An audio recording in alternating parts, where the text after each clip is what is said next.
esta pequeña mesa de trabajo del Observatorio Electoral de la Fundación para una Democracia Participativa.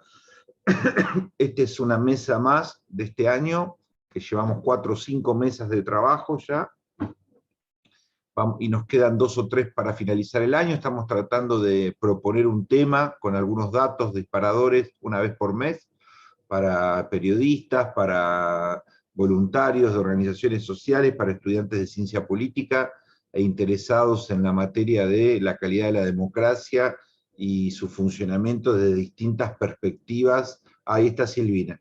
Gracias, Silvina, por estar.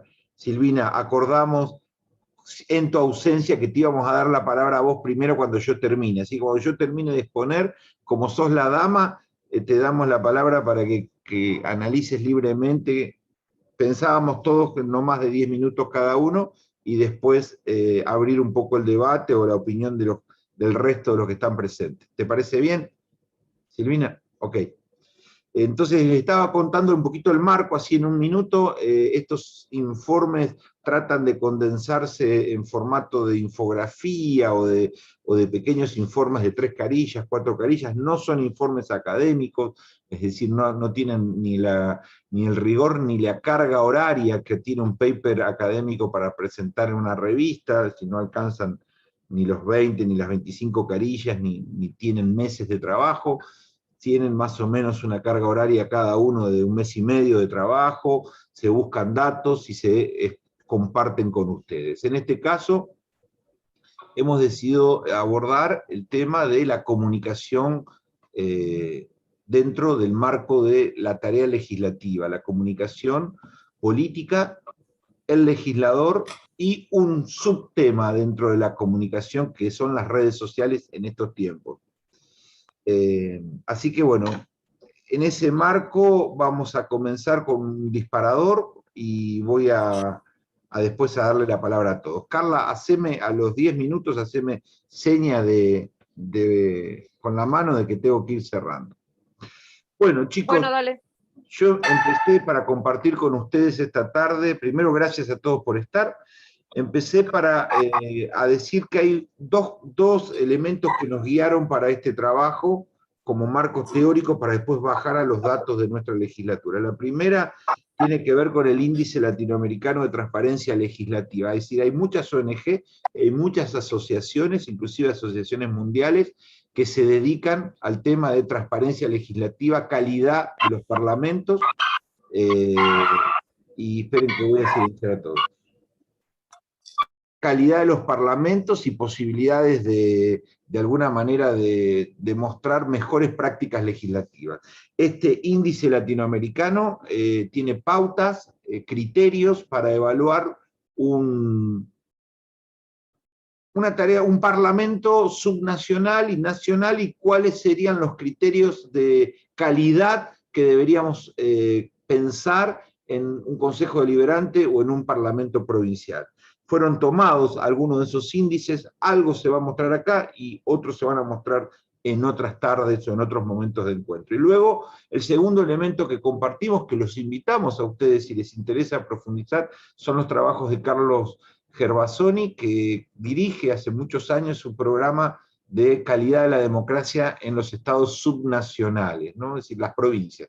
¿Qué pasa con la democracia en las provincias? Esos dos son como las dos referencias que nos enmarcan nuestros datos. Lo primero que hay que decir es que Carlos Gervasoni nos enseña, él toma de otros teóricos también, nos enseña que hay estudios que marcan a la calidad de la democracia en Chubut o de otras provincias patagónicas dentro de una tríada de posibilidades, 3 polos de posibilidades de categoría. Por un lado, regímenes autoritarios, no democráticos, en un extremo. En el otro extremo, regímenes democráticos. Y en el medio, lo que ellos categorizan como regímenes híbridos, o lo que nosotros podríamos llamar en criollo democracias de muy mala calidad, o democracias muy imperfectas, regímenes provinciales precarios, pero que aún siguen siendo democráticos. En el extremo, digamos, de la derecha, como regímenes no democráticos, varios estudios argentinos que cita Carlos Gervasoni ubican, por ejemplo, a Formosa o por decir, en este momento menciono Formosa o Santa Cruz, por ejemplo. ¿Por qué los ubican como no democráticos? Bueno, una serie de categorías, de criterios de análisis, entre ellos alternancia, independencia de medios de comunicación, independencia del Parlamento. Bueno, hay una serie de categorías que, competitividad electoral, este es un factor clave. Hay muchas provincias que no conocen la competitividad electoral, es decir, que hace décadas que el que gana saca 60 y el que pierde saca 18, ¿no? O uno saca 70 y el otro saca 20, y en cada elección el partido hegemónico obtiene arriba de 50 o 60% y el segundo partido obtiene por debajo del 30%, es decir, nunca menos de 25 puntos de ventaja, lo que lo transforma en una elección no competitiva. Sería algo así como un partido de fútbol en donde uno siempre gana 14-2, 15 goles a 1. Bueno, eso parecería no estar mostrando un partido de fútbol, sino en realidad otro fenómeno democrático, otra patología. Bien, hay dos casos muy llamativos. El caso de San Luis, por ejemplo, es un caso muy interesante, dado que la misma familia gobierna desde 1972. Padre y dos hijos llevan 45 años en el poder, ¿no? Es decir, ahí ubicamos a regímenes no democráticos. Luego tenemos regímenes híbridos. Los informes de Carlos Gervasoni ubica a Chubut dentro de un régimen híbrido, es decir, dentro de una democracia, de una provincia democrática con problemas, con carencias, con dificultades, con imperfecciones, digamos, ¿no? Bueno, eso es como primer marco, ¿no?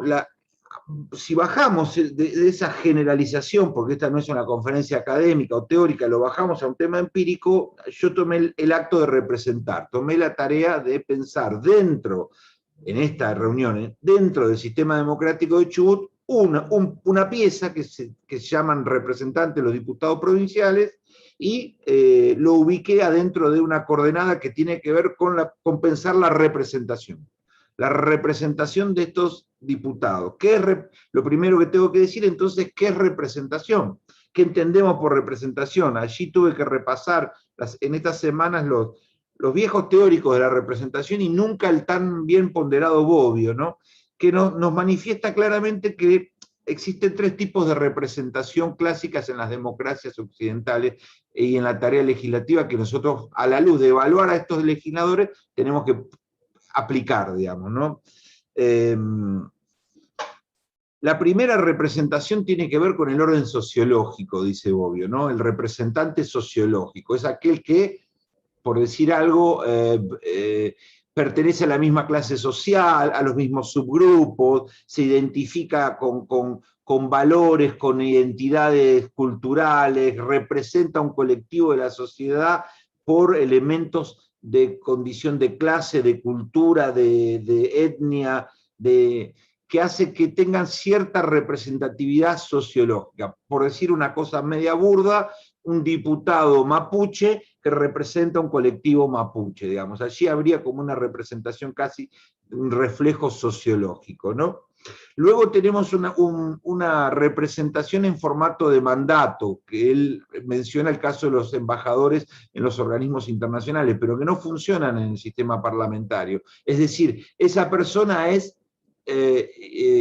inactiva en su criterio de representación. Uno le da el mando, va y vota, lleva ya el voto, pero el voto, qué sé yo, por un pacto, por un tratado, por lo que fuese, ese representante de la Argentina ante Naciones Unidas lleva ese mandato y ese mandato lo impone otra persona, hace de cartero, de viabilizador, digamos, de representación mecánica de otro que decidió. Ese no es el caso de los legisladores, que no tienen una representación mecánica de un mandato. Es decir, ningún legislador asume en la Cámara de Diputados de Chubut, ni de la de Nación, con el mandato de votar tal cosa dicho por alguien, porque en realidad lo elegimos un colectivo con intereses distintos, con valores distintos, que más o menos seleccionamos un diputado. Entonces después nos queda el tercer criterio de representación, que es sobre lo que me parece que hay que discutir hoy a la tarde, que es la representación, digamos, de lo que llamamos una canalización de intereses, canalización de demandas, de intereses, que, como bien dice la palabra, el diputado debiera traer al recinto, ¿no? Es decir, recoger y traer. Es elegido primero por una canalización, porque esa persona, supongamos, propone un conjunto de ideas, ese pueblo lo elige, y luego la tarea de él, además, es llevarlo a la Cámara, ¿no? Es recrear. Representar es tratar de recoger esos intereses y volverlos a volcar en la tarea legislativa. Pero esa representación es siempre imperfecta, siempre flexible, no es un mandato mecánico como la del embajador, ¿no? Muy bien. Entonces, lo primero que tenemos acá es que los diputados provinciales, para ser evaluados en qué calidad democrática se encuentra Chubut hoy, o aproximarnos a ese debate, aunque sea introductorio, es cuánto representan, cómo representan y qué proceso llevan adelante durante 4 años en el estado de Chubut. ¿Cómo representan? Muy bien, entonces ahí tenemos que dividir la representación legislativa en 2 dimensiones muy importantes. La dimensión de acto de ser elegido y la dimensión de proceso. Una cosa es el acto y otra cosa es el proceso. El acto es el acto de ser elegido. En noviembre elegimos, bueno, en este caso no elegimos diputados, en el 19 tuvimos un acto, una elección en la cual seleccionamos con el voto de la ciudadanía determinadas personas y le dimos un mandato genérico. Ustedes nos representan en la Cámara. Pero luego viene la representación como proceso. Ese acto, ese mandato electivo, no murió ahí, no terminó ahí. Yo me gusta usar ejemplos un poco sencillos. Cuando nos pactamos un noviazgo, cuando decidimos aceptar al otro como pareja, bueno, a partir de hoy iniciamos esta relación, ese acto fundacional no termina el proceso de construcción. Luego viene, después de esa aceptación, viene la construcción de ese vínculo, ¿no? Bueno, el amor se va retroalimentando en función de lo que va sucediendo después, además del acto de declararnos marido y mujer, o pareja, o lo que fuese. En el caso del diputado también, el acto de representar es un acto preelectoral y postelectoral. La representación es un ejercicio que continúa. Y ahí viene una cuestión central, que es, en primer lugar, una de las encuestas que hicimos nosotros mostró, y lo hicimos en el 19, ni bien terminada la elección, hicimos una encuesta muy interesante, con un recorte chico, solo para Trelew, no la hicimos para la provincia, porque no teníamos los recursos, pero se hicieron casi 900 encuestas en Trelew y le preguntamos a las personas, el mes pasado, ¿usted a qué diputado votó? No cuántos diputados había, cuántas listas había,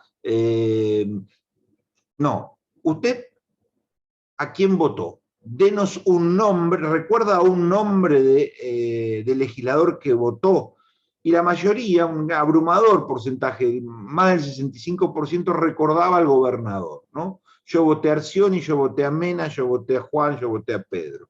Es decir, el diputado provincial estaba borrada de la imagen, porque lo que iba dentro de una boleta sábana, y por lo tanto la representación de ese diputado era más que nada al apoyo al gobernador. No estaba la sociedad, por lo menos en Trelew, en la medición que nosotros hicimos, no estaba votando diputados. Los diputados entraron y inmediatamente después de votarlo, nadie recordaba quién había votado.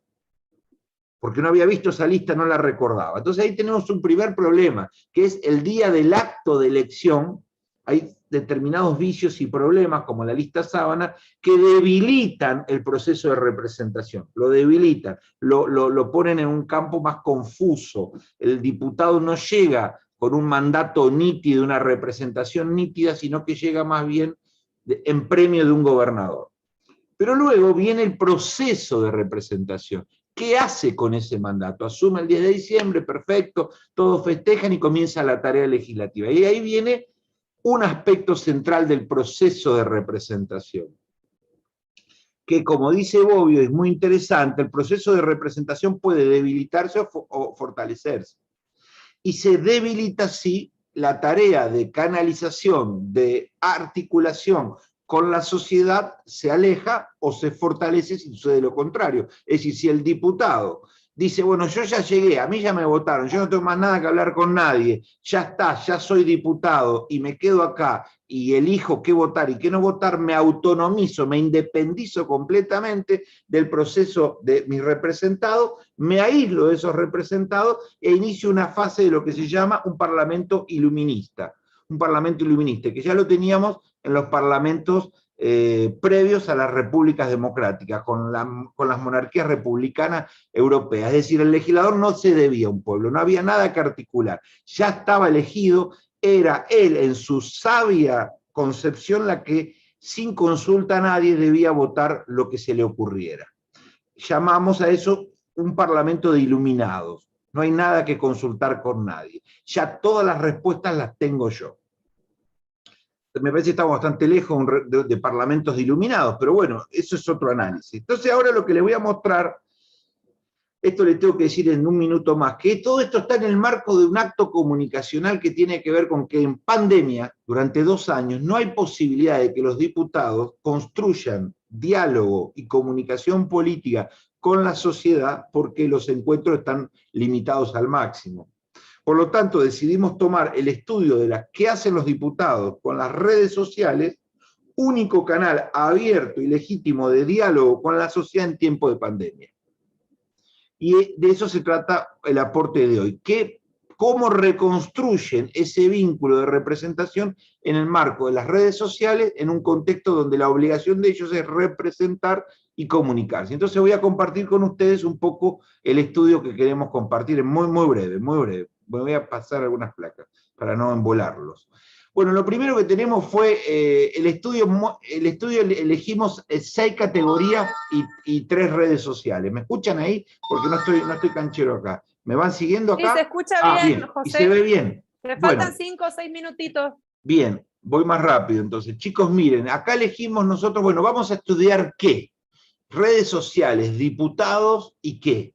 Bueno, elegimos 6 categorías. La primera es, ¿ofrecen los representantes de la sociedad su currículum en las redes sociales para ser conocidos, para que la sociedad evalúe su trayectoria? El segundo criterio es, ¿ofrecen a la sociedad vía redes sociales los proyectos de ley que están presentando, que presentaron? La tercera, ¿hacen consultas o invitan a eventos sobre proyectos o temas legislativos en sus redes, mesas redondas, paneles, debates, consultas? Vamos a discutir el proyecto que estoy llevando adelante, los convoco para tal día. Cuarto, ¿publican informes de gestión anual? ¿Rinden cuenta a nuestros diputados? Es decir, termina el año y dicen, este año presenté esto, asistí tanto, viajé a tantos lugares, ofrecí tales propuestas, etc. Quinto, ¿publican quiénes son sus equipos de asesores y colaboradores? Sexto, ¿ofrecen medios de contacto en las redes para acercarles demandas, pero medios de contactos reales? No el teléfono fijo de la legislatura. Estos son 6 criterios de otros criterios que fuimos seleccionando de estos indicadores latinoamericanos de calidad legislativa, que son muchos más, pero que estos nos parecieron súper posibles de estudiar. Muy bien, entonces la primera infografía que quería compartir con ustedes es que nos llevamos una sorpresa impresionante cuando empezamos este estudio, porque lo primero que descubrimos es algo que nunca imaginábamos, era que el 74% de los diputados no ofrecía información en las redes sociales. Ni buena ni mala, ni esporádica ni constante. Perdón, que 26% de los diputados no ofrecían y que el 74% sí ofrecía, pero de una manera muy inconstante que vamos a ver ahora. Perdón, 74 sí, pero en alguna de las 4 redes, 26 no.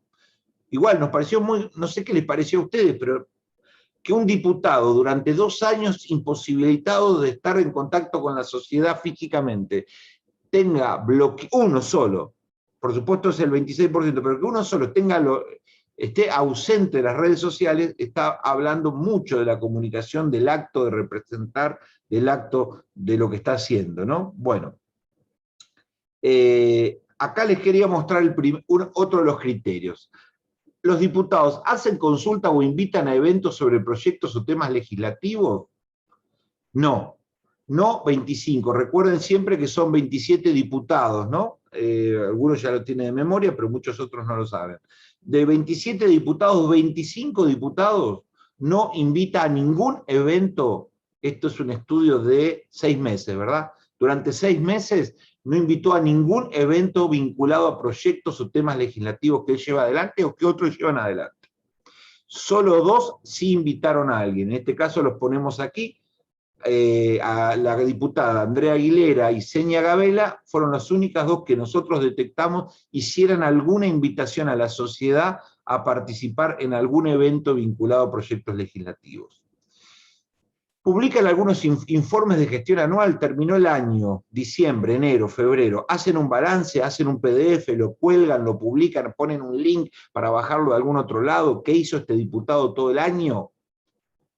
No 24 de 27. Solo, de nuevo, Andrea Aguilera, Adriana Casanovas y María Belén Baskov sí entregaron algún tipo de informe de gestión anual para otro análisis que dará qué tipo de informe es, qué calidad tiene, pero los otros 24 no entregaron ningún tipo de informe, no dieron cuenta en absoluto de su tarea en el año. Otro criterio, ¿publica algún tipo de informe de gestión? No, ya está. Otro criterio, ¿publica quiénes son sus equipos de asesores? Esto es una cosa muy interesante. ¿Quiénes son sus asesores? ¿Cómo puedo yo acercarles a ellos? ¿Qué calidad tienen? ¿A quiénes premian? ¿Cómo están asistidos? Bueno, 23 de los 27 diputados no ofrecen ninguna afirmación en ninguna de sus redes de con quién trabaja, cuál es su equipo, quiénes los asesoran. Recuerden que los asesores, en caso de los legisladores, son de alguna manera funcionarios públicos también. No está esa información. Solo Andrea Aguilera, nuevamente, María Belén Baskov, Senia Gabela y Mónica Sasso ofrecen algún tipo de información de quiénes los acompañan como asesores. Y aquí vemos una cosa muy interesante, ¿no? Tienen cuenta activa de Instagram. 21 de los 27 diputados no tienen Instagram. O tiene una cuenta abierta pero inactiva durante meses. Es decir, la pusimos como que no tiene. Dentro de no figura tiene abierta sin actividad y no tiene directamente. Porque tener una cuenta abierta y no tener publicación alguna durante 5 meses es lo mismo que no tenerla. 21 diputados están fuera de una de las redes sociales juveniles más importantes de Argentina y de Chubut. Solo 6 tienen una cuenta. Y ahí hay un número. Si ustedes ven, estudiamos, ahora no lo puedo profundizar porque ya me queda muy poco tiempo, pero hay un número que refleja la cantidad de publicaciones promedio por mes. ¿Qué tiene cuenta? Está activa, pero ¿qué nivel de actividad tiene? Andrea Aguilera en promedio publica 6 posteos por mes y así sucesivamente. La única 3 personas que estarían, digamos, hiperactivas sería Tatiana Goic, Senia Gabela y Mónica Sasso, que son las 3 diputadas más activas en Instagram. El resto de los diputados no tiene Instagram.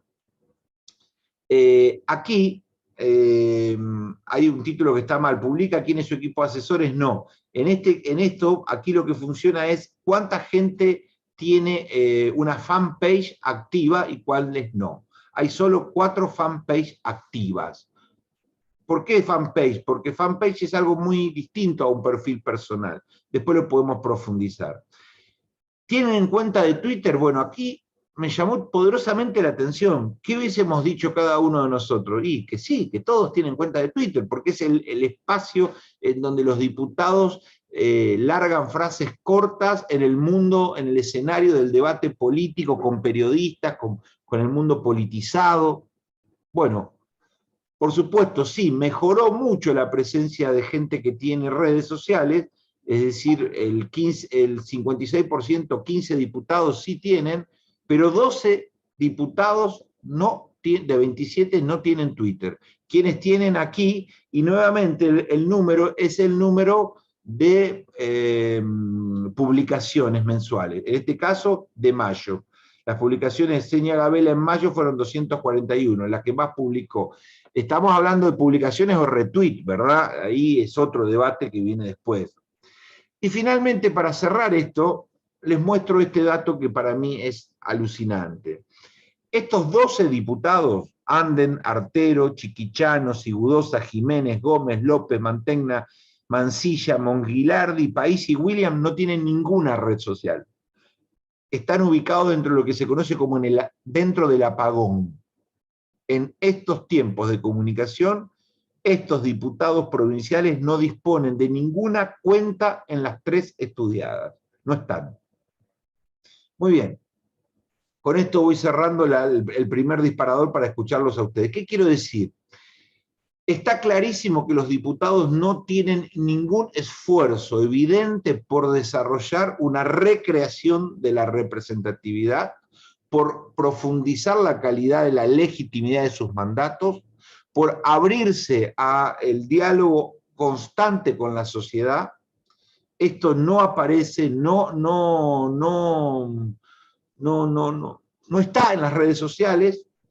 Yo recuerdo, lo traje a modo de, no es de modo de vanidad, sino a modo de ejemplo, que nosotros cuando a mí me tocó hace muchos años pasar por el Poder Legislativo, habíamos entablado un programa de todos los viernes hacer una reunión en un barrio determinado con el programa del Consejo en tu barrio, que era una visita semanal a algún barrio distinto, a puertas abiertas, caiga quien caiga, y producir un debate allí con los que estaban pasando. Lo que hoy hubiésemos hecho en las redes sociales, digamos, tratar de reconstruir algún tipo de diálogo con la sociedad, y que esto no aparece. Entonces, ¿cuál es la hipótesis de trabajo para cerrar?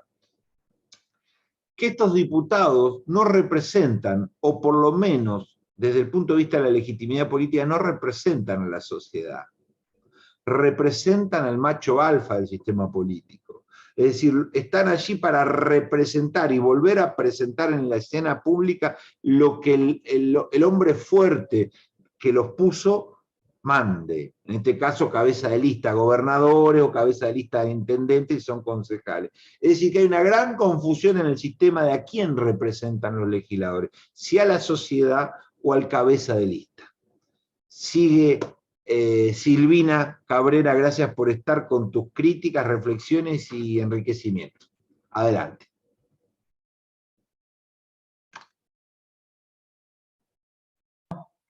¿Ahí me escuchan? Sí, perfecto. Bien.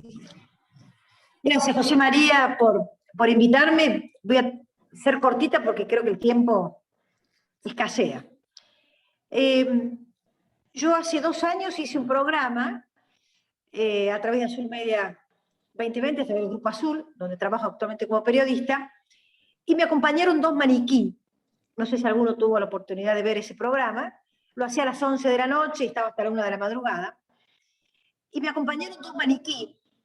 Y que, bueno, todo el mundo me decía qué significan los maniquí. Algunos se dieron cuenta rápidamente, otros no tanto, pero el maniquí rubio, con una capa y la bandera argentina, representaba el oficialismo.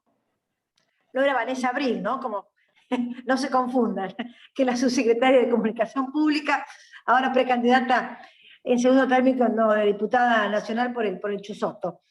Representaba el oficialismo, y otro maniquí de pelo oscuro representaba la oposición.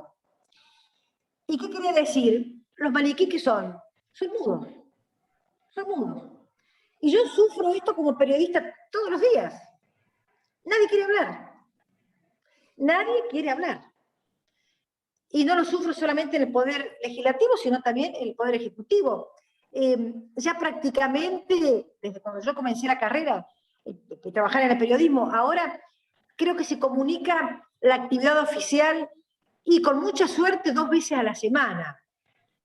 El resto nos la tenemos que inventar, crear, ver qué se puede hacer, y cómo sacar una información a los diputados, o en su caso al Poder Ejecutivo, salvo la subsecretaria de Información Pública, que dice, bueno, va a salir por determinados medios, aquellos medios que son complacientes con el Estado, con el gobierno actual.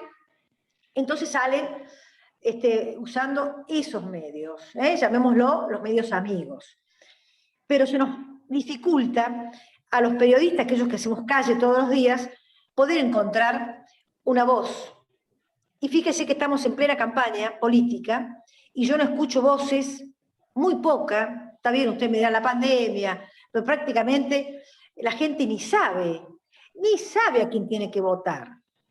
Yo doy algunas horitas en un secundario y hablamos los otros días con los chicos de sexto año, que son los chicos que hoy votan, porque tienen 18, 17 años, y que van a votar una persona por 6 años, o sea que cuando se reciban va a estar la misma persona sentada en el Senado de la Nación, y no tienen idea. Es más, no sabían si eran para diputados provinciales o diputados nacionales. Y yo creo que a algún sector le conviene que todos estén mudos, porque el Estado últimamente se está usando más para negocios que para el bien común. Entonces, para aquellos que están usando el Estado como negocio, les conviene que todos estén mudos y nadie habla. Yo no escucho voces disidentes. Y si escucho, es un poco por compromiso. Creo que hay, como decía Ramón,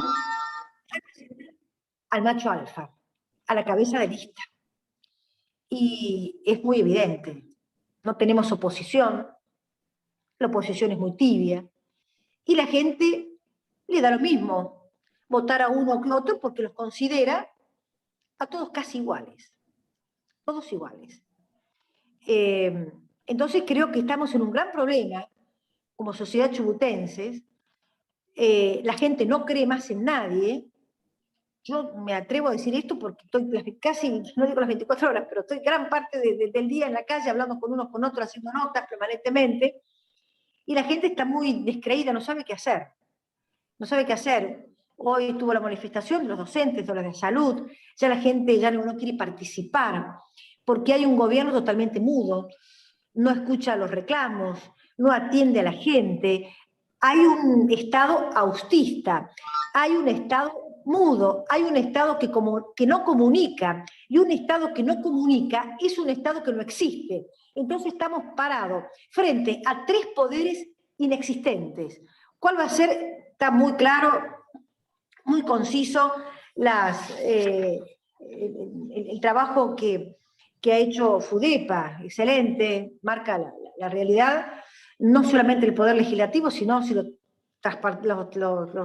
llevamos al Poder Ejecutivo, yo creo que marcaría eso, o peor sería, ¿no? A nadie le interesa comunicarse, ni por Twitter, ni por Instagram, ni por las redes sociales. Nadie quiere hablar, no les interesa, ni va a la televisión, ni las radios, no interesa comunicar. ¿Por qué? Y no sé, porque creo que están haciendo negocios, obviamente. La mayoría no digo todos, pero la gran mayoría ha subido a este Estado para saquearlo, y están a las claras con los juicios que estamos teniendo. Emergencia climática de Comodoro Rivadavia, la Defensoría General impide que la prensa pueda hacer transmisiones en directo. Pedimos hacer transmisiones diferidas, tampoco. Nos queda el único recurso, hacer alguna nota cuando algún testigo puede salir afuera y si tiene ganas puede y quiere hablar.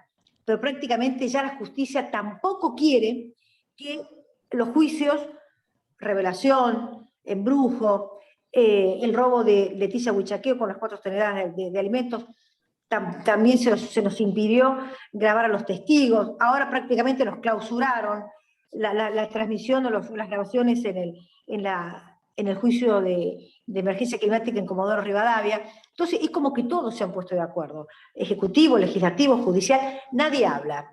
Bueno, ¿cómo reaccionará la gente? No sé. ¿Qué votará la gente ahora? No sé. Pero yo creo que algo tenemos que hacer como ciudadanos, como vecinos, porque creo que si no, vamos a estar, aunque no sé si ya estamos, totalmente condenados con este tipo de democracia que estamos viviendo. Gracias, Silvina. Adrián, ¿te animás a tomar la palabra a ti? Bueno, sí, la verdad que La hipótesis de trabajo que vos planteaste, digamos, tu conclusión cuando expusiste, es lo que yo venía pensando antes de que empecé este foro, digamos. Pero bueno, yo lo que quería hablar un poquito es de la materia que sería comunicación política. Tampoco, sin entrar a hacer reflexiones teóricas, ¿no? Pero digamos, todo lo que yo vengo escuchando me lleva a ratificar algo que pienso en general y que siempre pensé. Que hay un problema muy importante, que es pensar a la comunicación y a la política como si fueran dos cosas distintas. Y en estas situaciones se nota muy fuerte que no son, ni deberían ser dos cosas distintas. ¿Por qué digo esto? Porque incluso tienen, desde el punto de vista de las definiciones, conceptualizaciones similares, si uno va a los libros. Digamos, una definición de política, por ahí ustedes saben más, pero eso, por lo que pude estudiar, es la actividad humana por la cual se busca o se quiere mantener el poder, en este caso en el Estado. Y la comunicación política, que es comunicación más política, lo que busca básicamente la construcción de consensos y la gestión de los disensos, en todo caso, a través de mecanismos que tienen que ver mucho con la comunicación. Pero ¿por qué digo que hay un error en pensar a la comunicación y la política como dos cosas distintas? Y relacionado con la conclusión que decían en relación con el tipo de elección de los candidatos, o sea, cómo surgen los candidatos surgen desde la política, y cuando se encuentran que están en lugar de representación popular, se dan cuenta que tienen que hacer comunicación, cuando en realidad deberían haberlo hecho siempre, y más en estos tiempos. O sea, yo, digamos, acá, como que me cuesta a mí pensar con o sin pandemia. Creo que la comunicación tiene que estar siempre a través de todos los medios que sean disponibles. Los diputados provinciales, todos los gobernantes en general, o los funcionarios públicos tienen la obligación de informar qué hacen con su trabajo, porque son empleados nuestros, aunque a veces parece que fuera al revés, un empleado nuestro en relación con que como nosotros somos los encargados de elegirnos. Cuando digamos nosotros, hablo de los que no somos parte de la política partidaria, digamos. Entonces, si un candidato surge de lo que se conoce usualmente como rosca política, y tiene su lugar en una lista, que en este caso es Sábana, porque ese es otro problema importante que tiene que ver con lo que mencionaste vos, José María, la forma de la elección, la lista Sábana, y cómo eso después se refleja en la forma en que los políticos comunican o no. O sea, en general, los políticos, en este caso los diputados, que son más activos en la comunicación, son los que tuvieron más visibilidad en las listas, o por lo menos tuvieron una aparición pública antes de ser candidatos, inclusive. Hay otros, y creo que en general pasa que los que surgen de posiciones de número, qué sé yo, 11, 12 para abajo, que a veces la gente no los conoce, no sabe quiénes son, están cómodos en esa posición y siguen cómodos después de ser elegidos, y creen que con el anonimato pueden llegar a conservar su lugar de poder, el lugar que consiguieron haciendo política. Pero me parece lo que no se dan cuenta los dirigentes en general, es que creo que vamos a ver, no digo nada nuevo con que estamos en una crisis de los partidos políticos cada vez mayor, importa cada vez más quién es el candidato y no tanto a qué partido representa. Las coaliciones tienen distintos nombres, y los partidos puros casi no existen más. Entonces, se va hacia una diversificación de la procedencia de los candidatos, que es indefectible. Y me parece que cualquiera que pretenda estar en cualquier lista de candidaturas de cualquier cargo que sea, debería darse cuenta que la comunicación comienza mucho antes de ser candidato, y que la legitimación se construye de cara a la sociedad y de cara al electorado antes de ser elegido. Es más, yo creo que tendemos a que sea el resultado de lo que se hace antes de la política, y no lo que se hace durante la política. Porque lo que se hace durante la política queda dentro de un círculo cerrado, que lamentablemente es el que está primando ahora, pero luego no sale por esa cuestión de comodidad, pero nadie, absolutamente nadie, gana con la degradación de las instituciones y con la crisis de representatividad. Creo que nadie se está dando cuenta de esto. Y hay algo que me parece que también es importante, digamos. A mí no me gusta llegar a conclusiones fáciles, es decir que todo está mal, que hay un solo responsable de todo, qué sé yo. La verdad es que la dirigencia muchas veces es consecuencia o reflejo de lo que la comunidad o la sociedad hace.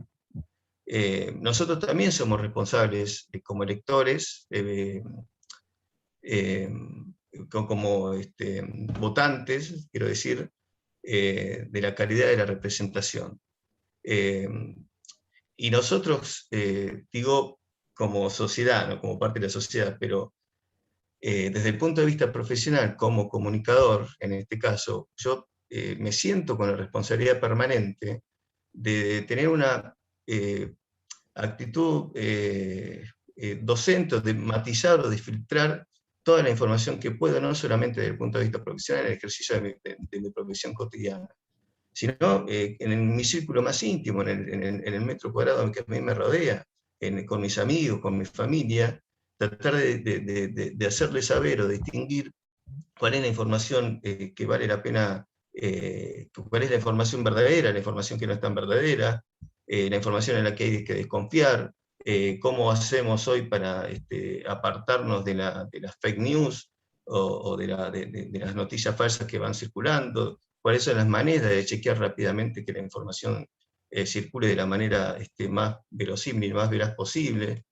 Y de la misma manera, creo que tenemos la responsabilidad de instar a que el debate público está enriquecido, y todos tenemos responsabilidad en que, más allá de o mejor dicho, que la limitación de caracteres de una red determinada, o la recomendación sobre escribir corto en las redes, no sea sinónimo de falta de profundidad. No debería ser eso. O sea, escribir poco no es ser poco profundo, y no obliga a una lectura superficial.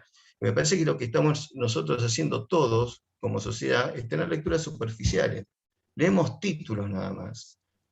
No leemos otra cosa que no sean los títulos o las bajadas, no leemos los contenidos, no nos informamos lo suficiente. Entonces, digo, yo me niego a pensar a la representación política, a quienes nos representan, como parte de algo de lo que no somos parte. Son parte de la misma sociedad en la que vivimos, son el resultado del modo de actuar que nosotros tenemos.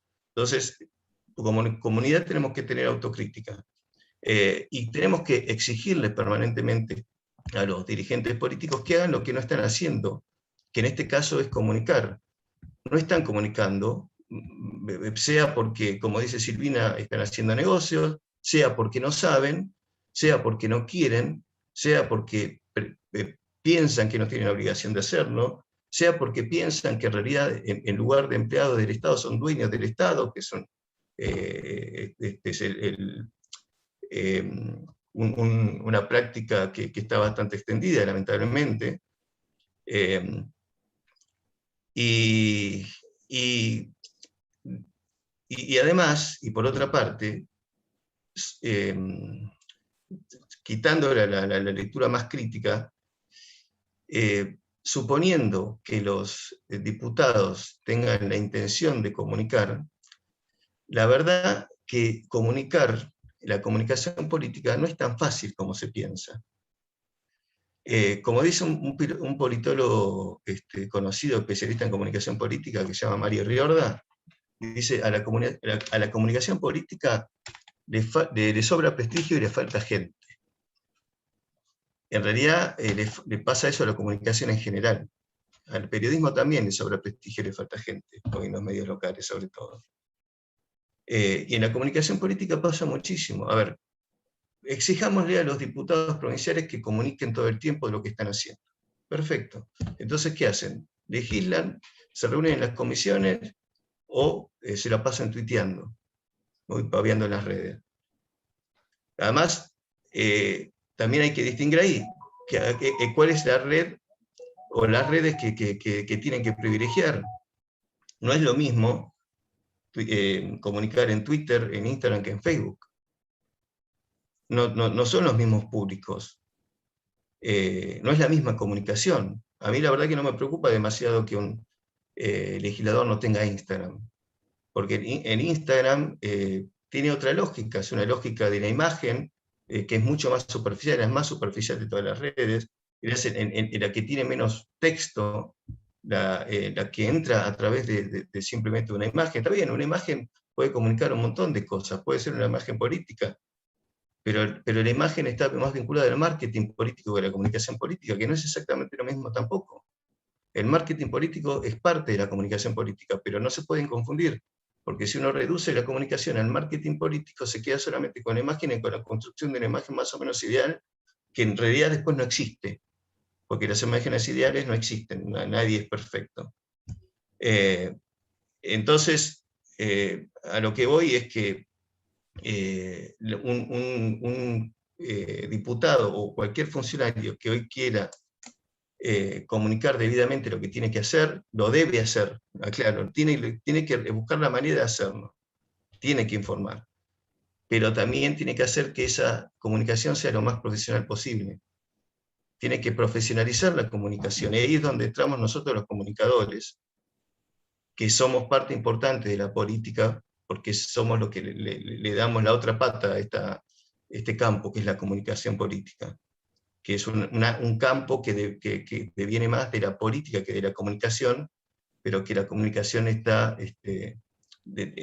absolutamente relacionada y tiene que estar relacionada.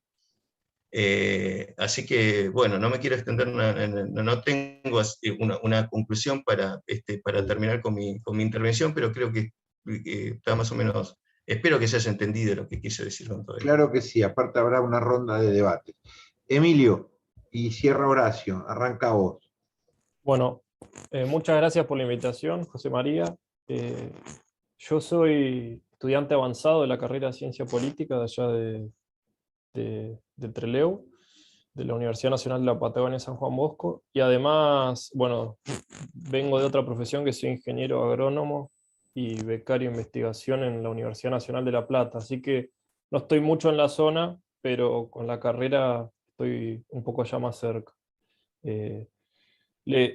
Por ahí lo mío va a ser un poco más teórico, yo que vengo un poco más de la investigación y bueno, y un poco más de la teoría política, así que por ahí un poco en base a las preguntas que nos había compartido José María, en cuanto a la conveniencia o no del uso de las redes sociales, sobre todo en este contexto de pandemia, considero que deberían usarlas y son importantes, sobre todo que no pueda haber una comunicación más directa con los legisladores, y en donde puedan a través de las redes sociales, o también a través de páginas web, o incluso en la misma página de la legislatura, en la cual no hay mucha información, que puedan compartir la tarea legislativa con la población, y sobre todo en este contexto de pandemia. También un poco la presentación de quiénes son los que legislan en la provincia, saber quiénes son, de dónde vienen, sus patrimonios, la educación, toda esa información debería estar compartida. Por ahí un tema central del cual me gustaría compartir es un poco relacionado con el punto 4 que compartió José María, que tiene que ver con la rendición de cuentas de los funcionarios públicos, bueno, en este caso de los legisladores. Hay un concepto que es accountability o rendición de cuentas, que bueno, se los paso a leer un poco cómo lo mencionan Perusotti y Smulowitz, que tiene que ver con la capacidad para asegurar que los funcionarios públicos rindan cuentas por sus conductas, es decir, que están obligados a justificar y a informar sobre sus decisiones y a que eventualmente puedan ser castigados por ellas. Bueno, y esto un poco también para que esta rendición de cuentas o accountability no quede solamente en el momento de las elecciones, que es el momento en el que la población tiene el mayor poder para aplicar esta rendición de cuentas, que puede decidir que esos funcionarios sigan o no sigan en sus cargos, sino que pueda ir más allá y que haya un intercambio de información más allá de las elecciones. Y bueno, por ahí también en base a algunos de los criterios y principios que mencionaba José María en cuanto a la representación, también todos los legisladores tienen esta cuestión de que no tienen la obligación escrita o legal de cumplir todo lo que prometen, y que una vez que entran en sus cargos no tienen un mandato imperativo, sino que pueden legislar a su manera, ¿no? A título personal, se podría decir. Y bueno, por ahí simplemente esto, y recalcar por ahí algunas falencias, no solamente de los legisladores en cuanto a la comunicación a través de redes sociales, sino también de la propia legislatura, porque quizás hay cuestiones básicas que tendrían que estar reguladas más allá de lo que hace cada legislador. Así que bueno, muchas gracias José María por la invitación, y bueno, yo puedo aportar por ahí un poco menos que los colegas que participaron, porque no tengo tanta formación, pero bueno. Adelante, Emilio, todo suma, gracias. Horacio. Bueno, muchísimas gracias por invitarme a participar. Obviamente coincido un poco con todos los conceptos que han manifestado, ¿no? Siempre me acuerdo, Silvina, yo te veía con el tema de los maniquíes, estaban muy buenos. Cuando mostraba la parte oficial y lo opuesto que hacía, era lo mejor que vi casi en mi vida, te digo. Aprovecho la oportunidad de decírtelo porque me hacía acordar, estaba muy bien porque jugaba un poco, Silvina jugaba con la comunicación, justamente mostraba lo que era la oposición y, digamos, el oficialismo a través de lo que sería esa racionalidad comunicativa, que creo que es un poco lo que vos quisiste expresar, José María, cuando hablabas de comunicación que no es información. Creo lo siguiente, y no voy a ser muy extensivo, te pido, Carla, que me avise 5 minutos porque no me gusta hablar, porque soy muy emotivo para hablar y por ahí expreso algunas veces barbaridad, así que les pido disculpas. Creo que a nivel de la comunicación, el problema, hay un problema social, me parece que es la gran fragmentación que existe a nivel de lo social, no solamente en la estructura política, ¿no? Están fragmentada la iglesia, los empresarios, la parte sindical, vale decir, hay un descreimiento entre las estructuras que representan todas las cuestiones de las dirigencias y las bases. Ese es un fenómeno, me parece que es un fenómeno social. No sé si es de la República Argentina, de todo el mundo, creo que es una crisis que se está dando a nivel mundial, ¿no? Y bueno, después entran también estas estructuras políticas de representación. Los conceptos de Bobbio que diste, José María, están muy buenos de lo teórico. A mi entender, no rescatan nada de la realidad. Es un concepto muy teórico de lo que debe ser, pero está totalmente alejado de lo que es. Yo rescato un concepto que me vino ahora, que es el oso y el barbero, de Levi Strauss. ¿Por qué el oso y el barbero? Porque el oso y el barbero establecía estas cuestiones de don contra don. Vos estás en función de quién te puso, ¿sí? Y obviamente vos te debes un poco a quien te puso. Y vos sabés que en esta cuestión de la política, con las listas sábanas que uno elige, en general elige a sus representantes que no son mandantes, son representantes.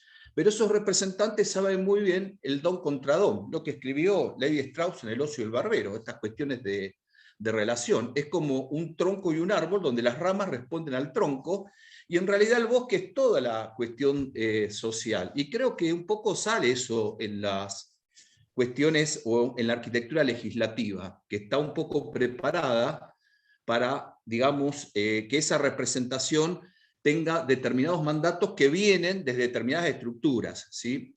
Eso hace que la comunicación política, y también un poco lo que dijo Adrián, esté más sujeta a la información, a las noticias, que a la comunicación política, o sea, establecer esa cuestión de la racionalidad entre el ciudadano y el representante. ¿Por qué? Porque hay un problema, me pasaría a mí, yo no soy político, ni me candidato, ni me interesa. Si soy diputado, obviamente digo, ¿a quién me debo? ¿Al público? No, pará, ellos me dieron el voto, pero en realidad el que me puso ahí, no sé, fue José María, así que yo lo voy a ir a ver a José María. Y mi comunicación política, que va a estar dirigida a toda la sociedad, no sé hasta dónde voy a hacer mi comunicación política con toda la sociedad. Les digo, les soy franco en esto. Entonces, ¿qué pasa acá? A mí me parece que esta cuestión que está pasando es un poco, primero, la fragmentación que hay a nivel de lo social. Segundo, la arquitectura que se maneja dentro de un legislativo, porque si vos vas al legislativo de Córdoba, casi todos los diputados tienen Facebook, tienen Instagram, tienen el mail y tienen el Twitter en general, digamos. Algunos por ahí no lo tienen, pero evidentemente están en una relación. Bueno, fui a 4 o 5 Facebook de diferentes diputados para explorar un poco esta cuestión de la comunicación. ¿Qué pasa con los Facebook? Y algunas de las cuestiones que yo observo es que, por ejemplo, hay algunos que tienen publicados, por ejemplo, en un diputado se dio que publicó 15 publicaciones y tiene 23 likes, 21, 34, 46 likes, y después tiene algunos comentarios que se intercambian. Entonces fui a ver un poco los comentarios. En realidad, te cuento esto, yo lo que observé más ahí es una manipulación comunicativa, más que una racionalidad comunicativa, porque todos los comentarios en realidad son comentarios más de oposición o de cooperación, ¿viste? No es tanto de reflexión acerca de los temas. Entonces, para no extenderme mucho en todo este tema, y dado que es sobre las redes sociales, y dado que es sobre lo que vos comentaste acerca del uso de las redes sociales por los diputados acá de la provincia, me da la impresión que las redes son como una caja de herramientas más que tiene la comunicación política, que es mucho más amplia, ahí coincidiendo un poco con los conceptos de Adrián, es mucho más amplia, donde hay dos cuestiones acá. Una, la cuestión de la técnica para manejar esas redes sociales. Yo, por ejemplo, tengo redes sociales, pero en Twitter ando muy mal, en Facebook no soy muy bueno tampoco, en Instagram cada tanto lo manejo. O sea, lo que quiero decir es que hay una técnica. ¿Qué pasa ahí? Me parece que hay dos cuestiones. Una es que en algunos casos te crea más problemas que soluciones. No sé si me puedo expresar. Porque tenés que saber manejar bien la técnica, por lo menos para poder establecer una buena comunicación política. Y el otro tema que veo es que en general todas las personas tenemos como marcos conceptuales que nos sitúan, ¿sí? Y muchas veces, digamos, las redes sociales nos facilitan la información, pero no nos permiten comunicar porque los marcos conceptuales de la ciudadanía o de las personas están ya referidos a determinadas cuestiones que quieren oír de una forma, que quieren escuchar de una forma, y están en esos marcos conceptuales. Y el segundo tema es que, digamos, tampoco los ciudadanos son muy demandantes en cuanto a las redes sociales con respecto a los representantes. Digamos, uno ve las redes sociales en general es un conflicto de intereses, de oposición o de apoyo, pasan por ahí. Y los comentarios muchas veces son inconsistentes. Algunas veces vos te esperás una red social y tenés que decir sobre 20 comentarios, tenés comentarios que son inconsistentes. Sí, valen, pero son comentarios que no tienen nada, que no están dentro de un juego racional. O algunas veces no te sirven por ahí para una tarea legislativa, que tiene una técnica. Digamos, yo voy a poner un proyecto en una red social, en Facebook, y voy con un proyecto y lo pongo y le digo a la opinión pública, bueno, díganme qué opinan sobre esto, y sale uno y me dice, sí, ¿por qué no te metes el proyecto en la luna? Porque en realidad empezás a encontrar y decir, bueno, ¿cuánto rescato de todo esto? Entonces me parece que eso también es un problema. No voy a seguir más porque no... Muy bien, no quiero, eso lo relaciono con lo que decía Adrián de hay una relación de retroalimentación con la sociedad, o sea, la sociedad puede llegar a boicotear de sin querer algunos canales cuando estos funcionan, digamos, hay gente que a lo mejor arriesgó y lo cascotearon por todo lado y cerró la cuenta, qué sé yo, por decir algo. Hemos terminado de presentar la primera ronda del tema, nos quedan 25 minutos para el debate, para el intercambio y para escuchar a otros que están en la lista anotados. Hay palabras externas a los 6, otros que quieran dar su opinión, damos la palabra, abrimos, y si no nos retrucamos entre nosotros. ¿Alguien que se anime a opinar? Malena, ¿querés aportar algo? Bueno, muy buenas tardes, ¿cómo les va? Muchas gracias por la invitación. Lo que pensaba es que quizás cuando no comunicamos los legisladores, es porque quizás no tenemos que comunicar. Si bien estoy de acuerdo con que hay ciertas lógicas, a veces es igual que los periodistas, no tener contenidos. Y usar como la banca es como el resguardo ahí, en que en vez de abrir la puerta y el canal a quienes representamos, es como lo que divide. Pero quizás por eso sea que no se usan, no se piensan las redes. Y quizás también es una responsabilidad aprender esa técnica, porque hoy por hoy no se pueden negar las redes. Entonces, así como nuestra función es representar, también debería ser buscar las formas de comunicarnos con a quienes representamos. Gracias, Malena. Yo quería retrucar y así vamos intercambiando libremente todos. Yo creo que hay una dimensión que es la de la información. Alguien dijo, primero que hay consenso, llama la atención porque yo veo que hay unanimidad diciendo no hay comunicación. Es decir, después vemos por qué, ¿no? Pero hay como una especie de consenso donde hay un momento de apagón, de vacío, de escasez de discurso, de presencia, de interacción política, al menos de los diputados, pero podríamos extenderlo a muchos más actores. Eso pareciera haber un consenso. Por ahí hay matices en por qué. Yo lo que digo es que quería aportar esto al debate. La información es una cosa y la interacción es una cosa mucho más compleja y rica. Cuando nosotros hablamos de representar, en este caso del legislador, lo que estamos pidiendo es que el legislador intente representar. Por supuesto que ya sería un avance enorme si el legislador puede informar. Se votó esto, voté esto por estas razones, mi fundamentación, además de estar en la versión taquigráfica, la comparto con todos ustedes, así no tienen que navegar adentro de la versión taquigráfica, la dejo aquí a mano, dejo mi currículum a mano, dejo abierta la posibilidad de que haya algún asesor ad honorem que quiera ayudarme en los 3 proyectos que tengo que tratar en los próximos meses, dejo abiertas sugerencias, un canal, o sea, hay diferentes maneras de interactuar que son mucho más complejas que informar. Informar es, hice esto. Eso ya sería un avance. Pero interactuar es algo distinto, que se ve muy bien en el político en campaña. ¿Qué hacemos cuando nos ponemos en campaña?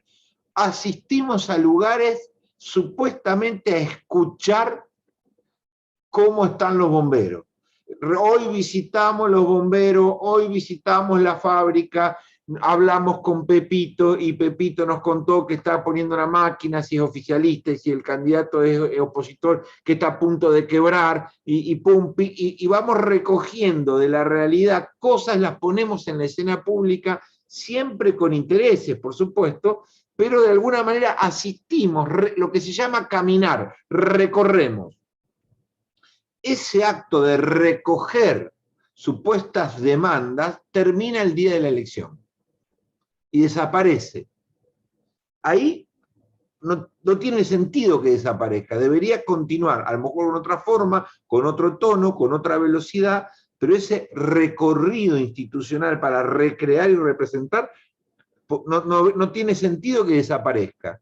La otra cosa que yo quería decir es que en la provincia del Chubut, como en la provincia de La Pampa, como en la provincia de Neuquén, como en la provincia de Santa Cruz, negarse a las redes sociales es negarse a la comunicación, porque tenemos miles de kilómetros, miles y miles de kilómetros donde un diputado no va a llegar nunca a esas comunidades, Por lo tanto, negarse al WhatsApp, al Facebook, a las redes, es directamente cortarle el canal de información con ese individuo, o apostar a la otro canal que no está funcionando, porque si ustedes, como bien lo decía Silvina, si ustedes observan la prensa estándar, clásica, tampoco hablan los diputados. Hablo de los diputados porque estamos justo pensando en esto, pero vos mirá, yo hago la tarea todos los días, bajar todos los diarios por estas investigaciones y miro los Twitter de los 4 grandes diarios, Crónica, el Diario de Madrid, Jornada y el Chubut, los reviso en el Twitter y publican una... Y es muy fácil ver la presencia de los políticos en Twitter, porque el navegador de un diario te permite ir viendo todos los Twitter del diario, y todas las noticias del diario a muy alta velocidad, son más o menos entre 10 y 15 noticias por día, aproximadamente cada diario, 15 tweets vendrían a ser, es decir, transforman el diario en una serie de Twitter, y entonces vos con la flecha y la columna de navegación vas mirando, vas bajando, y ves esas 15 o esas 16, 17 noticias diarias en un instante, en menos de 2 minutos, 3 minutos, y te llevas un pantallazo perfecto de qué hay, y lo que hay es accidentes, deporte, noticias de color e información oficial. Punto. El gobernador inauguró, el gobernador compró, informó, acto, asistió, pum, pum, pum. Una reproducción masiva de la noticia oficial. No hay diálogo político, no hay comunicación política como la que estamos hablando. Los diputados no están. Salvo cuando hay una rencilla, por ejemplo, qué sé yo, al diputado X lo escracharon por lo de la minería, entonces salió a decir que eran unos bar, entonces aparece una noticia vinculada a lo legislativo, pero más que nada a un hecho de violencia, un escrache, aparece el diputado.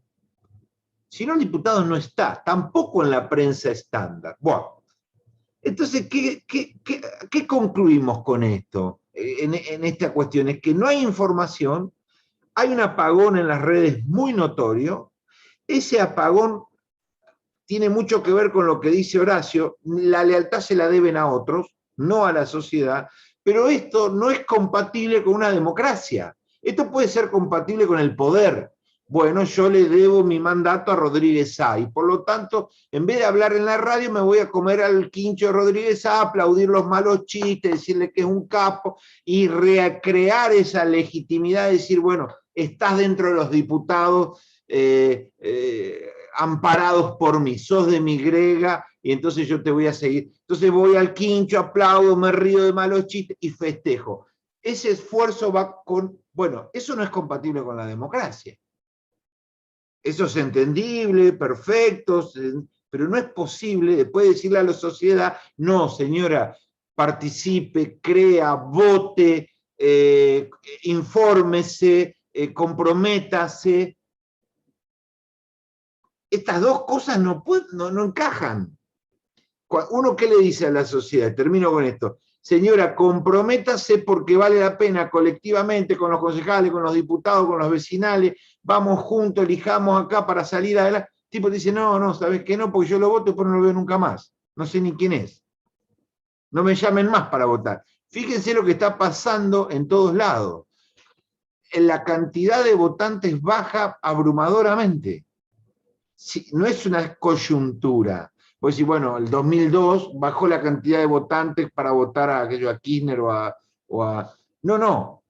La democracia en muchos lugares, no solo en la Argentina, porque bien dijo Horacio, esto puede tener raíces también afuera, es decir, puede ser un contexto más amplio, tiene cada vez menos ciudadanos. Ciudadanos dicen, y el caso más dramático, tal vez el caso que yo creo va a quedar para la historia de la democracia occidental, fue la reforma de la Constitución chilena que están atravesando.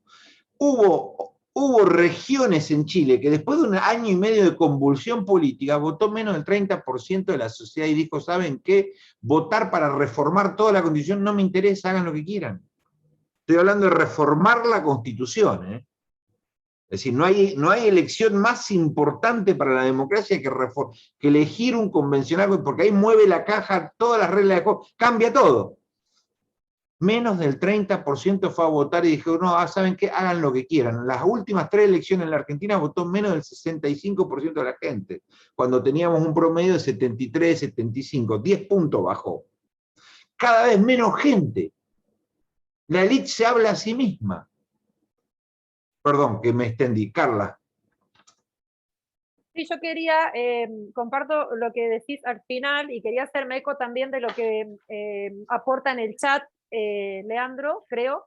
Dice algo así como, no me gustan los siempre, los nunca, los todos, los nadie, y a eso yo también quería ir, porque una parte, a mi entender, de este diagnóstico es mirar qué hacen los funcionarios, mirar qué hacen los legisladores, etcétera. Pero otra parte es mirar qué hace la sociedad, porque esta falta de interacción, de comunicación y etcétera, no se da en todos los planos. Las redes sí se usan, hablo de los ciudadanos en general. Hay personas que seguro que nosotros conocemos muchas, que están prácticamente todo el día con el teléfono en la mano a ver qué pasa en las redes y qué se publica, pero hay una cosa que mirar, que ¿por qué no miran o por qué no esa atención, esa avidez de información con la que en realidad se manejan las redes, utilizan nuestra avidez de información, la novedad, la avidez de novedad, no para la política? Entonces, para mí, esto me gustaría que esto se estire, se amplíe en otros diagnósticos. ¿Qué pasa con los ciudadanos? ¿En qué pasa? ¿Por qué los ciudadanos no les interesa? Está en consonancia con lo que vos decís de votó menos del 30% para reformar la Constitución. Porque, como decía ahí alguien, a veces, sí, por ejemplo, pongámonos en la situación de que sí informen. ¿Cuánta gente lo va a ver? Y lo otro importante, otra cosa importante que quería decir también, lo que decía lo que decía Adrián, de la comunicación política está excedida en prestigio, pero faltan ahí personas, no me acuerdo cómo dijo la frase que estaba buena, quisiera que me la recuerde, porque es así también. Hay algunos que conozco que quieren informar, pero tampoco saben cómo. Entonces hay un entrecruzamiento complejo para hacer un diagnóstico. Los legisladores que sí quieren y no saben cómo llegar, los ciudadanos que están ávidos de ver cosas en las redes y que si hubiera cosas atractivas, porque hay formas de hacerlo atractivo, lo verían, pienso yo, se interesarían. Y lo otro que dice ahí Horacio también, de el por qué no, el por qué, qué hace que los ciudadanos, los legisladores no lo hagan, no informen. Hasta ahí. Adrián. No, sí, dos cosas. Una, que lo dijo Horacio, después lo repetiste vos, yo lo di por supuesto también, pero bueno, lo quiero remarcar, que la información y la comunicación son dos cosas distintas. No solamente conceptualmente. En la práctica son dos cosas distintas. La información es una cuestión que supone la unidireccionalidad de los mensajes. O sea, yo emito un mensaje y el otro es un receptor bastante pasivo. Y la comunicación, que de lo que estamos hablando, es de lo que debería tratarse la cosa. Por eso cuando yo digo, cito a eso que mencionaba Carla, que la comunicación política le sobra prestigio y le falta gente, me refiero a que un trabajo de comunicación, como tiene que ser, requiere, de la misma manera que tienen la lógica las redes sociales de un funcionamiento de las 24 horas, 24/7, como suele decirse ahora, debería requerir también un trabajo de un equipo de comunicación que esté a la altura de esas demandas, que no descanse, que haya personas con turnos que respondan a las inquietudes y que se genere una comunicación. Después, el manejo de la técnica siempre es posible. Es cierto que las redes sociales lo que hacen es exacerbar el sesgo de confirmación que nosotros tenemos. O sea, la verdad que la comunicación, el diálogo es imposible en las redes sociales, porque nadie lee, o nadie lee, si en este caso se lee, nadie lee lo que dice el otro, sino que busca reafirmar lo que piensa uno, y ante el menor atisbo de un pensamiento disonante, se ataca. sin leer en profundidad lo que se quiere. Pero eso es una característica de las redes, que está en la práctica, pero la potencialidad de las redes es otra. O sea, está vinculada, pero tiene una potencialidad positiva. O sea, las redes, como cualquier creación técnica, son creaciones, como se dice en algunos textos, sociotécnicas. Ningún aparato, ningún artefacto de por sí es bueno o es malo, depende de sus usos. En este caso, las redes sociales tienen una potencialidad de que es positiva. El tema es saber usarlas. Y para saber usarlas, no alcanza con que el diputado se dedique. Es más, yo reafirmo lo que digo recién. Supongamos que todos los diputados estuvieran comunicando o informando, o al menos informando, que por lo menos es un comienzo, de todo lo que hacen, de sus proyectos, de sus ideas, recoger algún tema de la actualidad. Estoy seguro que mucha de la gente que interactúa en las redes, que es la porción más informada de la sociedad, le estaría diciendo, te la pasas pelotudeando en las redes, y no haces tu trabajo. ¿Me escuchan? Sí, atentamente, sí, nos está haciendo pensar, sí. No, por eso es un problema de mi red. Los vi a todos congelados y pensé que se me había desconectado. Lo que decís nos bueno, dejó congelados. No, a ver, me perdí un poquito, pero lo que... Estás hablando de que el pacto con la sociedad no funciona en el seno de las redes, es decir, que la sociedad tampoco acompaña, ¿a eso te referís? Es que por eso, o sea, las redes sociales, ya repito, eso venía diciendo, tienen una potencialidad que es positiva, que se usen de una manera distinta y que ahí se vea cuestiones más sociológicas que comunicacionales es otro tema. Cuando digo, ¿por qué digo cuestiones más sociológicas? Porque funciona mucho el sesgo de confirmación y sobre todo, particularmente lo que se llama el instinto gregario, que es que nosotros reaccionamos ante el primer comentario que vemos que sea positivo o negativo. Por eso, los trolls, que nosotros sabemos cómo funcionan, operan sobre publicaciones de la persona para la cual trabajan. Entonces, esos trolls publican de manera negativa o positiva lo más arriba posible de la publicación. ¿Para qué? Para generar reacciones similares. Y más, nosotros en la práctica seguramente lo vemos. ¿Qué pasa cuando debajo de cualquier comentario que hacemos en las redes hay un comentario positivo? O ponemos una foto nuestra, y si el primero dice qué lindo que estás, el segundo también lo dice. Si el primero dice te estás horrible, el otro le dice, che, ¿por qué no pusiste una foto mejor? Así funcionan lamentablemente las redes en la práctica, pero como tienen eso de negativo, tienen un montón de posibilidades técnicas que hay que saber manejar para que la interacción sea positiva y provechosa, para que pueda llegar a redundar en una mejora de la calidad democrática. Y lo último que digo, estamos haciendo mucho hincapié en las redes sociales, y voy a sacar la manito esta que ya voy a bajar. Estamos haciendo mucho hincapié en las redes sociales, pero la verdad es que las redes sociales son micromundos y son parte de la sociedad, parte de la comunicación, y son micromundos bastante segmentados y bastante especializados. Lo que más importa, haya pandemia o no haya pandemia, es buscar los mecanismos para que la política, los funcionarios, los candidatos entablen una relación directa con la comunidad sin intermediación. Y que esa relación directa no sea, como decís vos, José María, en campaña. Porque nosotros lo sabemos, en campaña los políticos no van a visitar a cualquiera. Van a visitar a la gente que es afín. Es la verdad, sea del lugar que sea. ¿Es posible ver a un candidato que no sea del peronismo, por ejemplo, visitando un gremio? Que los gremios son casi todos peronistas. Es muy difícil. Entonces ahí tampoco se genera comunicación. Se termina siendo en general una farsa. Y eso es lo que nosotros también tenemos que advertir. Y es la sociedad la que tiene que estar informada sobre eso. Por eso también, insisto, y también lo había dicho y lo reafirman varios, la sociedad tiene responsabilidad. Tenemos que estar informados, tenemos que advertir de manera no reactiva, sino informada de las cosas que están mal, y tratar de hacer corregirlas de la manera que nosotros podamos. Norma, ¿estás vos? ¿Querés hablar? Norma Morales. Sí, ahí estoy intentando Ahí está, adelante. Activar. Hola. Hola, buenas tardes a todos. Bueno, mi nombre es Norma Morales y participo en FUDEPA.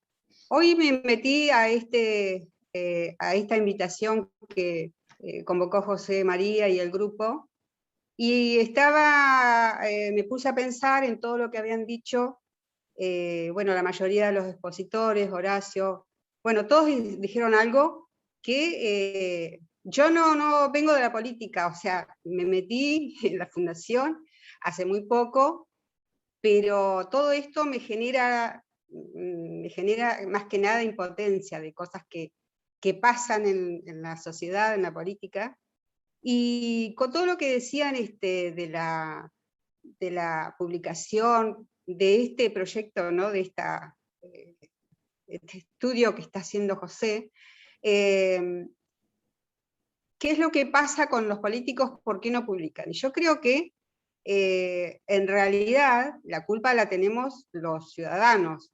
¿Por qué? Porque los diputados, todos los representantes en el Congreso y también nuestros gobernadores, bueno, todos los funcionarios políticos, yo creo que deberían, y debería ser una norma anterior a su elección, de que tienen que tener la publicación tanto de su currículum como persona, todo lo que ha hecho, como todo lo que hace, porque no necesariamente tiene que pasar esta situación de pandemia para que nosotros veamos que no publican o que no sabemos nada de los políticos, y que están ejerciendo y están ganando un fangote de guita y no sabemos qué hacen. Entonces, yo creo que debería ser una norma, tendría que estar, creo que eso se debería trabajar en el Congreso, que todos los funcionarios deberían publicar todo lo que hacen. ¿Por qué? Porque ellos son representantes nuestros, ¿sí? Y como representantes se deben, ¿sí? Como dice el derecho comercial, por ejemplo, habla de un representante que actúa en representación de alguien, ¿verdad? Para eso tiene que tratar de hacer todo bien, de acuerdo a lo que se comprometió a hacer, y brindar un informe de eso, presentarlo en tiempo y forma. Y en este caso, cuando el funcionario termine su mandato, debería presentar todo lo que hizo. Yo creo que eso es lo que está faltando. No debería suceder esto de que tengamos que tener una pandemia para saber que no publican nada, que no se comunican. Porque en realidad los funcionarios, creo que la clase política no trabaja para el ciudadano, que es la idea principal para la que deberían ser. Porque los funcionarios, todos los funcionarios y la clase política está en esa función para representar los intereses del pueblo, y no lo está haciendo.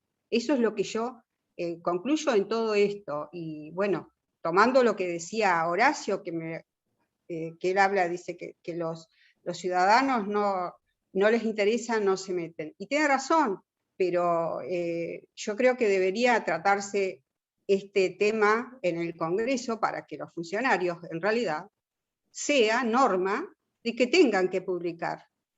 ¿Sí? Gracias, bueno. Norma, muy amable. Tenemos que cerrar. Silvina, ¿tenés ganas de cerrar con algunas palabras, algunas reflexiones? Que tenemos una periodista ahí todoterreno. ¿Estás ahí todavía? ¿Te fuiste? Si te fuiste, bueno, no sé. Ahí dices.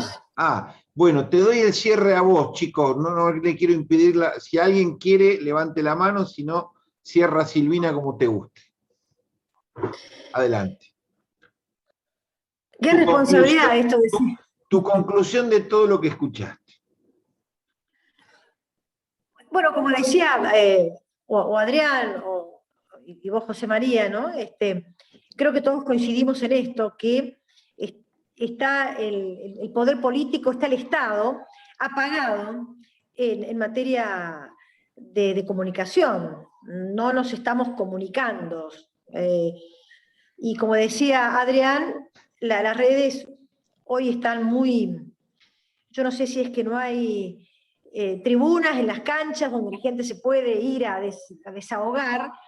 Hoy las redes son un canal de desahogo de la mayoría de la gente, ¿no? Porque apenas veo un político, me pasa a mí, cada vez que enciendo la cámara y hago una nota a un político, no quiere salir. Creo que están muy asustados por este insulto permanente por parte de la gente, así sea radical, peronista, comunista, libre pensador. Tienen miedo a esta reacción negativa de la gente. Pero creo que tampoco la Cámara de Diputados, que debería ser un recinto de debates, se usa. Si hubo un corte de ruta por parte de aquellos que están en contra de la mega minería, es porque jamás pudieron tener una charla o un encuentro en la Cámara de Diputados. Jamás lo recibieron, jamás lo recibieron. Y el gobernador, que habla de tanto debate en un tema tan profundo para nuestra provincia como es debatir la minería, si minería sí o minería no, y hablaban de tantos debates, yo al menos no participé en ninguno. No participé en ningún debate. Entonces, uno se pregunta, ¿dónde está el debate? ¿Dónde está el debate que el gobernador plantea? La Cámara de Diputados, que debería ser de puertas abiertas, del debate permanente. Yo hace mucho tiempo que no participo de ningún debate. Está bien, hemos estado en pandemia, se ha utilizado todos estos medios para hacer las sesiones, pero debates como hemos participado hace años atrás, con otras cámaras de diputados, quizás en otro contexto provincial también, ya no existen. Yo no sé si los diputados que deben elegirse, al menos se les debe exigir alguna preparación. Yo no creo que todos tengan que ser doctores, licenciados, porque hay que hacer una mezcla también de militantes, ¿no? Que quieran estar en la Cámara sentado. Pero hoy los debates son pobrísimos. Da la sensación que estamos involucionando en los parlamentos. Y cuando hablo parlamentos me refiero a los consejos deliberantes, a las cámaras de diputados. Si uno agarra las versiones taquigráficas de hace años atrás, bueno, eran un placer leer. Hoy les recomiendo que no las tomen, porque es muy triste lo que nos está pasando como sociedad. Es muy triste, yo lo veo todos los días. Es muy triste. No quiero terminar siendo tan escéptica, pero ojalá las nuevas generaciones vayan modificando esto, porque como sociedad y en el Parlamento propiamente dicho estamos involucionando. Y no sé cuáles van a ser las generaciones futuras, si en esta provincia hace 4 años que no se están dando clases casi. Entonces, lo que viene, ojalá sea mejor. Pero bueno, yo no soy muy optimista, ojalá me equivoque. Gracias. Muchas gracias, José María. No, por favor, gracias a vos, gracias a Leandro Ferrari y a otros compañeros que dejaron opiniones, también las leímos. A todos por participar, nos encontramos el mes que viene con otra mesa y otro debate. Chau, un placer, después colgamos el video. Hasta luego.